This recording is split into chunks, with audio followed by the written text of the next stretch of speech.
Continuamos en esta preciosa mañana primaveral del martes 23 de marzo. Esto es A Media Mañana en Radio Televisión Marbella 107.6 FM desde el Mercado Municipal, donde cada vez son más las personas que nos acompañan para hacer sus compras diarias, para hacer sus comidas espléndidas, fantásticas, con los productos de altísima calidad que nos vamos a encontrar aquí en el mercado. Desde pescados, carnes y obviamente frutas, verduras y especias, que no hay nada tan bien como una buena especia sazonada en su medida, justa medida, a las ricas comidas, almuerzos y cenas. Verán, la legislación contempla la inclusión de la figura del consumidor vulnerable en la normativa estatal en defensa de los derechos de los consumidores. Bueno, ello supone una mayor protección de este perfil de consumidor y usuario. Pero nos preguntamos, lanzamos la primera pregunta, ¿verdad? ¿Qué es o quién se considera? ¿Cuál es el perfil del consumidor vulnerable? Pues de todo eso y más nos lo va a explicar nuestra abogada de cada martes en la sección de abogados con Montserrat Pijuán. Montserrat, bienvenida. Muchas gracias, bien hallado. Oye, te echábamos de menos, ¿eh? Tuviste el martes pasado trabajo, nos congratulamos de ello, pero que te echamos de menos. Es una alegría volverte a ver cada martes aquí con nosotros para contarnos cosas de muchos intereses, sobre todo para las personas con esas nuevas modificaciones de la legislación. Es el caso de la defensa aún más a ultranza del consumidor vulnerable. Pero bueno, consumidores somos todos. Exacto. Ahora, vulnerables no lo somos. No. Además, esta modificación responde, como siempre, a una digamos, inquietud o una normativa europea, una agenda del consumidor europea para del año está prevista del 2020 al 2025, que nos ha obligado a nosotros a adecuarnos también a la normativa europea. Entonces, la legislación del consumidor viene de una ley del año 2007, modificada en el año 2014. Sí. Entonces, consumidor normal, por llamarlo de alguna manera, es la persona física que, digamos, actúa en determinados ámbitos fuera de su profesión o oficio. Incluso luego en el 2014 se unió el concepto de consumidor persona jurídica o entidad sin personalidad jurídica, siempre y cuando no actúe dentro de su ámbito profesional, dentro del objeto social de la sociedad o dentro de su actuación desde un punto de vista económico y profesional. Esto que ha añadido el Real Decreto que salió en enero, creo que fue, pues el concepto de consumidor vulnerable. Pero no solamente a nivel económico, como pueda parecer vulnerable a nivel económico, no, es un concepto más amplio que eso. Consumidor vulnerable es el que, en definitiva y para resumir, está en situación de desigualdad y de desventaja por una serie de circunstancias. Puede ser por edad, puede ser, por ejemplo, porque no se maneje muy bien con la digitalización, porque viva en un entorno rural. Es decir, no solamente económicamente, en algún momento concreto esté en desventaja con las empresas y necesita una mayor protección. Además, se puede dar el caso, porque además la exposición de motivos de esta ley lo dice, ¿no? O sea, yo puedo ser incluso vulnerable en un sector y no ser vulnerable en otro. Y puedo ser vulnerable hoy, pero mañana no, porque no depende solamente del tema económico. Hay el concepto ahora con la pandemia, de consumidor vulnerable a efectos económicos, y luego está el vulnerable a otros efectos, porque tiene otras circunstancias que le colocan en situación de inferioridad conforme a las empresas. ¿Cuáles son los perfiles, más o menos, mayoritariamente, de un consumidor vulnerable? Personas mayores, por ejemplo. Personas mayores. Adolescentes. También dice familias monoparentales. Niños también, ¿no? Sí, monoparental. La familia monoparental lo que quiere decir es que es un progenitor solamente, ¿no? Sí. O sea, madre o padre con hijos. Sí. Víctimas de violencia de género, sobre todo edad, por colectivos por edad, por eso, porque además que no tengan muchos conocimientos de digitalización en mercado tecnológicos, que ahora mismo el mercado tecnológico, la publicidad en tecnología, las compañías de teléfonos nos bombardean con publicidad, contratos bancarios. Hombre, todos recordamos el famoso escándalo de las preferentes. Claro. En su momento. Efectivamente. O sea, fue un escándalo. Ciertas prácticas bancarias aprovechándose del desconocimiento de una serie de personas, que sea porque viven en un ámbito rural, porque pueden tener una discapacidad física o psíquica, por múltiples causas, no solamente la económica. que efectivamente están en situación de vulnerabilidad. Tengo aquí precisamente una definición con respecto al consumidor vulnerable, para asegurar esa protección, por supuesto, con el nuevo Real Decreto Ley que ha modificado el artículo número 3 de la Ley General para la Defensa de los Consumidores, que incluyen como definición de consumidor vulnerable aquellas personas físicas que, de forma individual o colectiva, por sus características, necesidades o circunstancias personales, económicas, educativas o sociales, se encuentran, aunque sea territorial, sectorial o temporalmente, en una especie de situación de subordinación, indefensión o desprotección. Exactamente. Es decir, la agresividad en la publicidad de las empresas, sí. Digamos que lo que provoca es eso, es decir, que ciertos colectivos estén en inferioridad de condiciones y se vean en cierta manera obligados o compelidos a contratar porque no lo entienden bien y se equivocan. Claro. Entonces, una de las cosas que este Real Decreto marca la necesidad de que la publicidad para este tipo de colectivos esté perfectamente determinada, esté perfectamente clarita y sea perfectamente comprensible. Es uno de los puntos básicos de este Real Decreto. Porque además lo que se protege es, por ejemplo, a efectos de que no haya cláusulas abusivas, de que se reciban las indemnizaciones, de que no haya publicidad engañosa. Incluso se prevé que haya colectivos que puedan intervenir en redacción de preceptos legales. Tiene un inconveniente a mi ver este Real Decreto, que es muy general, porque se remite muchísimo, si uno lo lee, se remite a la regulación sectorial, es decir, de cada sector, telecomunicaciones por un lado, banca por otro, inmuebles por otro, y la terminología es muy, muy general. O sea, supuestamente yo entiendo que además debe completarse con unos reglamentos que todavía no se han hecho. Claro. Precisamente a lo que estás comentando sobre servicios financieros, bienes inmuebles, telecomunicaciones o energético, se ha modificado también el artículo 19. O sea, se ha reforzado más para la defensa del consumidor vulnerable, en esos sectores precisamente, claro, de publicidad. Claro, porque son los supuestamente para ciertos colectivos como más complicados.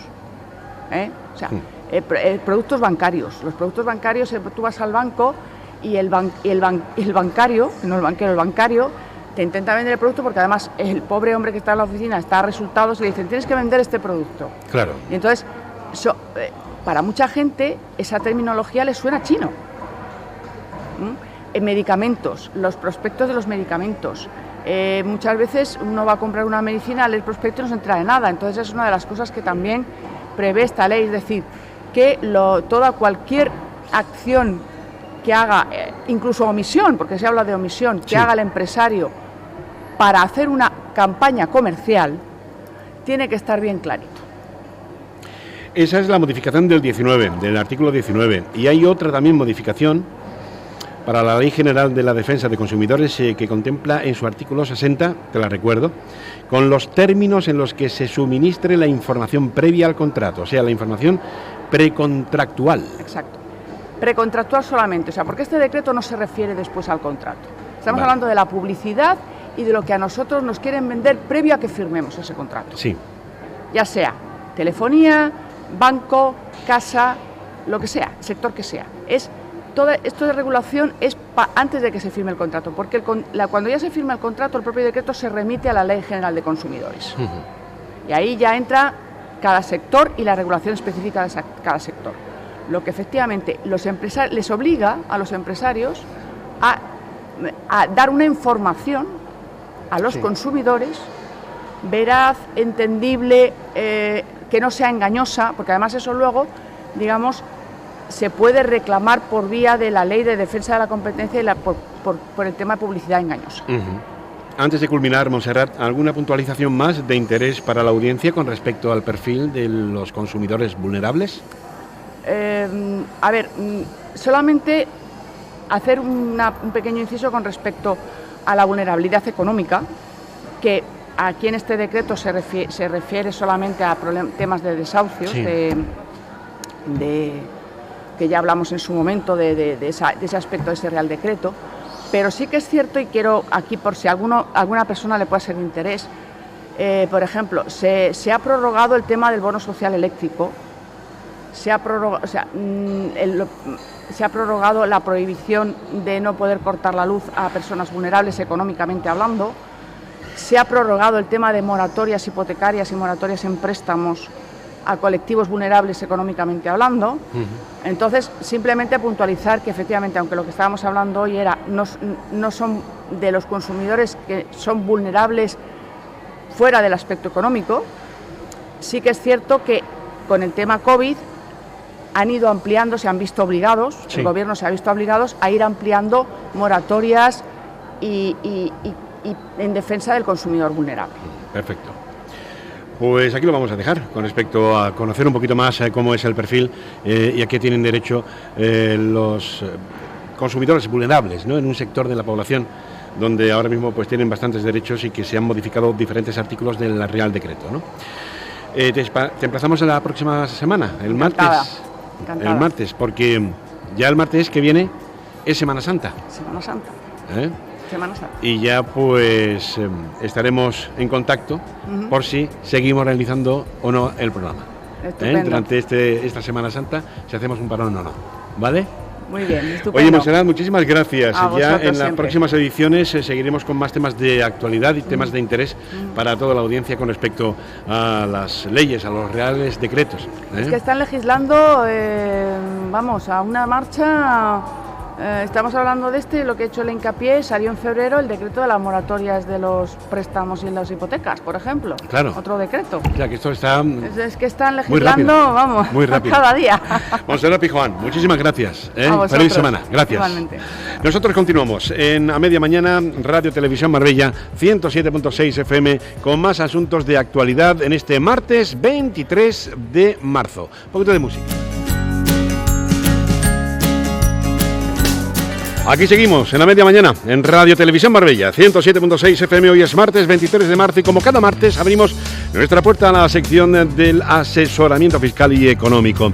Tenemos pues a nuestro asesor, a nuestro colaborador, a nuestro amigo que nos va a contar hoy cosas muy interesantes. Verán, pongan un poquitín más fuerte el receptor de radio, incluso suban el volumen de la televisión porque esto nos interesa a todos. Si escuchamos el término empresa zombie, puede que nuestra imaginación, ¿verdad?, porque tenemos mucha imaginación, vuele y nos venga a la mente imágenes de juntas de directivos comiendo cerebros o trabajadores, ¿no? No. Esos trabajadores bajando por los pasillos en búsqueda de sangre. No. De hecho, puede que lo tomemos a broma y pensemos que es un término humorístico.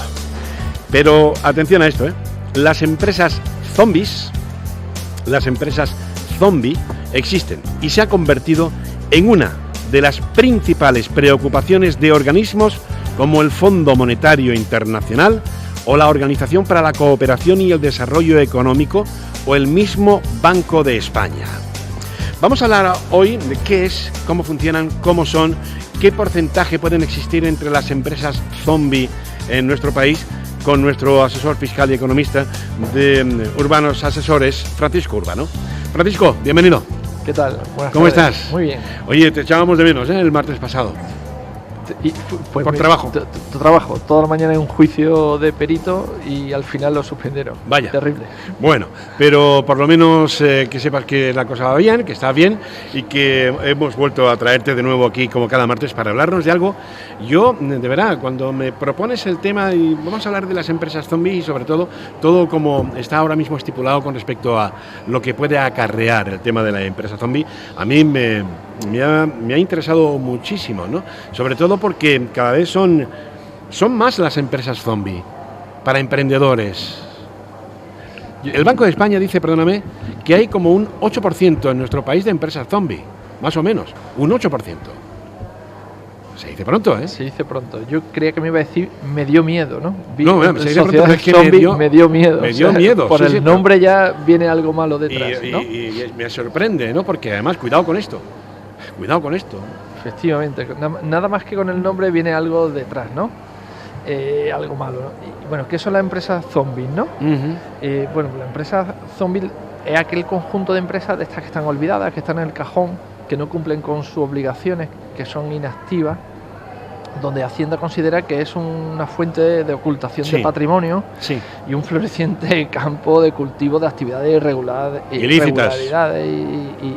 y delictivas. O sea, son sociedades pues que están ahí, que a sus accionistas no les interesa que se sepa quiénes son los accionistas, los beneficiarios últimos, en muchos casos los administradores, hay testaferros, apoderados, y no realizan ningún tipo de actividad, y al final con la práctica del día a día, lo que a uno le viene de refilón con este tipo de sociedades, pues tienen razón. La gran mayoría, cuidado, no todas las sociedades inactivas, ahora hablaremos de eso, la gran mayoría o un porcentaje muy alto de este tipo de sociedades al final tiene un patrimonio detrás de alguien que no le ha interesado sacarlo a la luz. Desde luego. Por cierto, no solo en Europa está creciendo exponencialmente el número de este tipo de sociedades, ¿no? Principalmente, pues, obviamente debido a la crisis económica y sobre todo el tema de pandemia, etcétera, etcétera, que está un poco, pues, maquillando, ¿no?, todo este tema. Según un reciente análisis, este tipo de compañías ya representa, cuidado a esto, un 10% del mercado, al menos en países como Alemania, Francia, Italia o España. Estamos hablando de ciudades de países importantes, o sea, un 10%. Sí, estamos hablando de países comunitarios, efectivamente, desarrollados, con una actividad normal, y además nombrado a Alemania con una economía potente. Efectivamente. Fuerte. O sea que ya empiezan a encenderse las alarmas. Sí, ¿no? Que no estamos hablando de aquellas sociedades que se hablaba hace años de paraísos fiscales, No. De Panamá, de Gibraltar, de tal. No, ya no, estamos hablando de sociedades. Centro Europa, estamos en Comunidad Europea.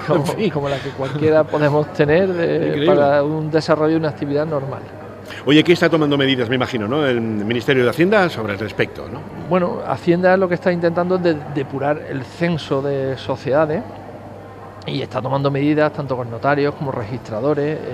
Por parte del gobierno pues está ya una ley de auditoría con importantes sanciones para aquellos que no presenten cuentas anuales, y está también el proyecto de ley de antifraude fiscal, donde también verá reforzado y demás. Por ejemplo, el año pasado, el 19, la campaña de depurar el censo hizo recaudar unos 88 millones de euros.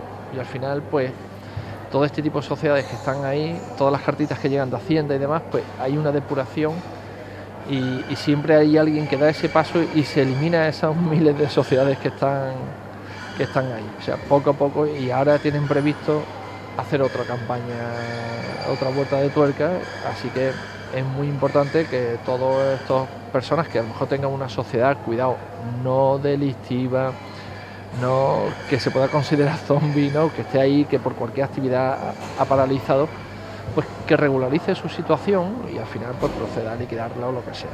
Oye, pues precisamente vamos a hablar un poco de la liquidación, ¿no?, de la sociedad, porque algunas personas dirán, bueno, yo es que no quiero tener esto aquí porque posiblemente me puedo tener el riesgo, o me puedo adquirir el riesgo por Hacienda de que me consideren como una empresa zombie, una sociedad zombie, ¿no?, y por eso quiero eliminarla.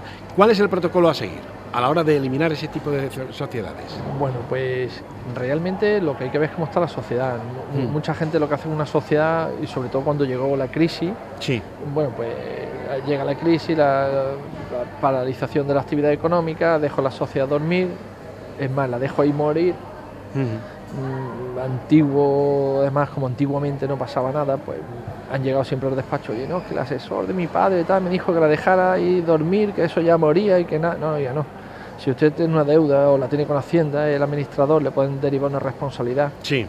O sea, las sociedades no se pueden dejar morir por sí solas. O sea, tienen unas obligaciones que cumplir todos los años, y lo que hay que proceder es a liquidarla y disolverla, o si tienen deudas que no se pueden asumir, pues plantearse un concurso de acreedores.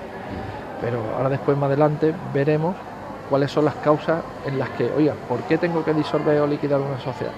Pero hay que proceder a disolverla, liquidarla, y en el caso que haya deudas que no se puedan hacer frente, cumplir las obligaciones, presentar un concurso para no tener responsabilidad del administrador y acabar con la liquidación y la desaparición total, digamos, de esa sociedad.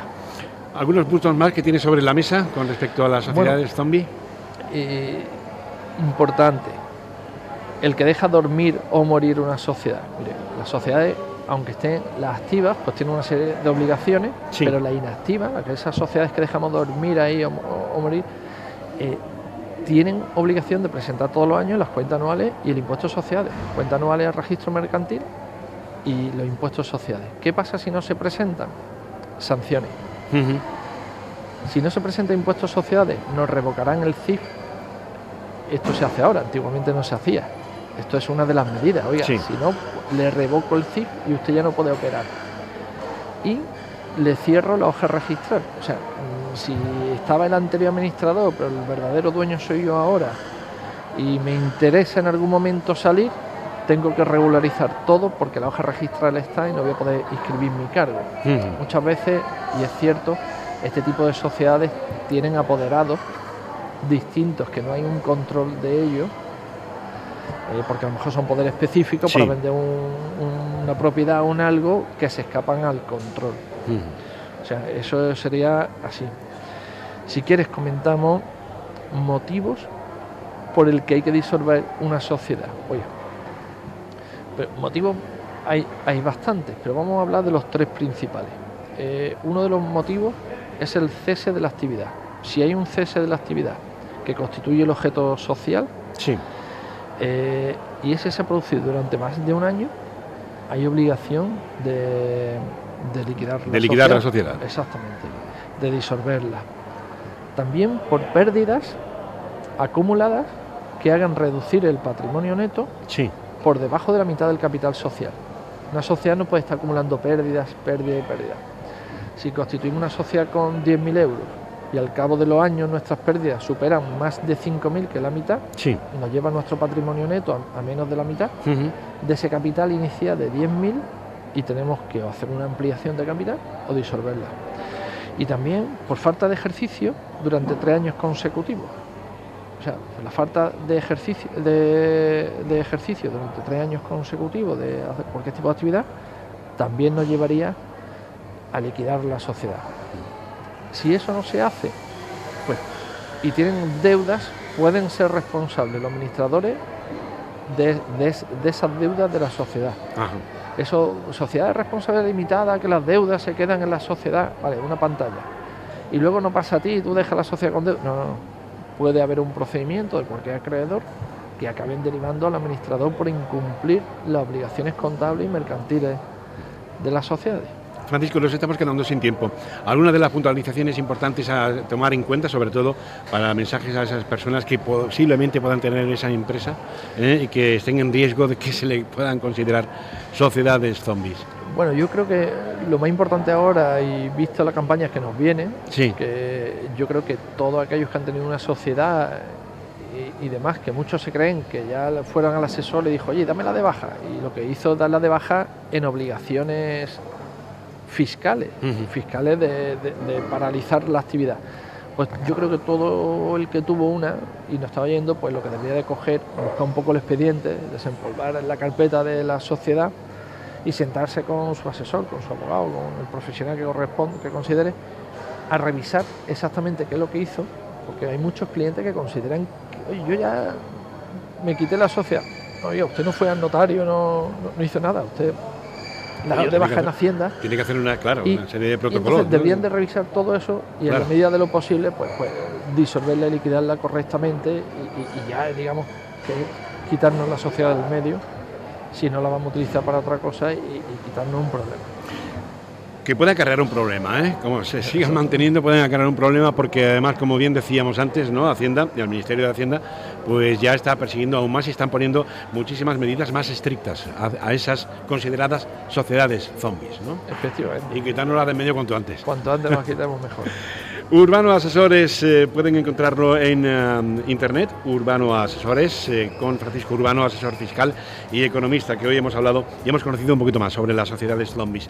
Francisco, que pases buena semana, seguimos en contacto. Igualmente. ¿Te parece? Muchas gracias. Gracias, que pases buena semana. Hasta luego, Paco. Pues ya prácticamente estamos entrando en la recta final de este espacio de A Media Mañana en Radio Televisión Marbella 107.6 FM.